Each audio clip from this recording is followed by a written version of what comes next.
दोस्तों, ये कहानी है हम मानवों की और पृथ्वी पर रहने वाले सभ्य जीवों की। ये बात सच है कि इंसानों को पृथ्वी पर जीवन जीते हुए एक अरसा हो गया है। आज हमें कई रंग रूप के इंसान देखने को मिलते हैं, लेकिन क्या आपने कभी सोचा है कि इंसान का विकास कैसे हुआ? और क्या आप ये जानते हैं कि ये माना जाता है कि हमारे पूर्वज बंदर थे जिनसे आदि मानव का विकास हुआ?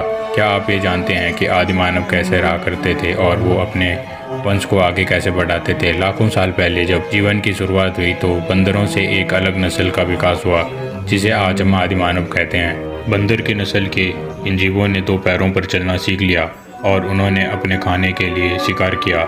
शिकार के लिए ना तो इनके पास दांत थे, ना बड़े बड़े नाखून, और वो लकड़ी और पत्थरों से शिकार किया करते थे। आदि मानव दूसरे जानवरों की तरह जंगल में भटकते रहते थे। ये समूह में रहा करते थे। जब इनको शिकार न मिलता तो जड़ी बूटी और फल खाकर पेट भर लेते थे।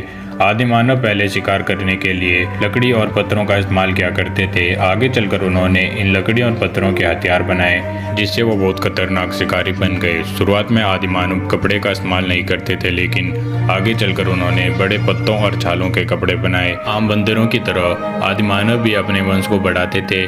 जैसे जैसे आदि मानव का विकास हुआ, उन्होंने पत्थरों को रगड़कर आग जलाना सीखा और पत्थर से बनी गुफाओं में रहने लगे। वो सर्दी और गर्मी में बचने के लिए जानवरों की खाल का इस्तेमाल करते थे। आज के इस दौर में अफ्रीकी जंगलों में आदि मानव मौजूद हैं जो कपड़े नहीं पहनते। आदि मानव का विकास दूसरे जानवरों की तुलना में बड़ी तेज़ी से हुआ।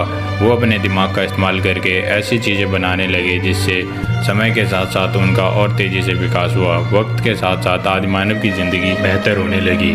फिर आदि मानव ने बर्तन बनाना और खेती करना भी शुरू कर दिया था, और फिर झोपड़ी बनाई और एक सभ्यता बनाई, और धीरे धीरे खेती करना सीखा और जानवरों को पालतू बनाकर अपनी ज़रूरतें पूरी करने लगे।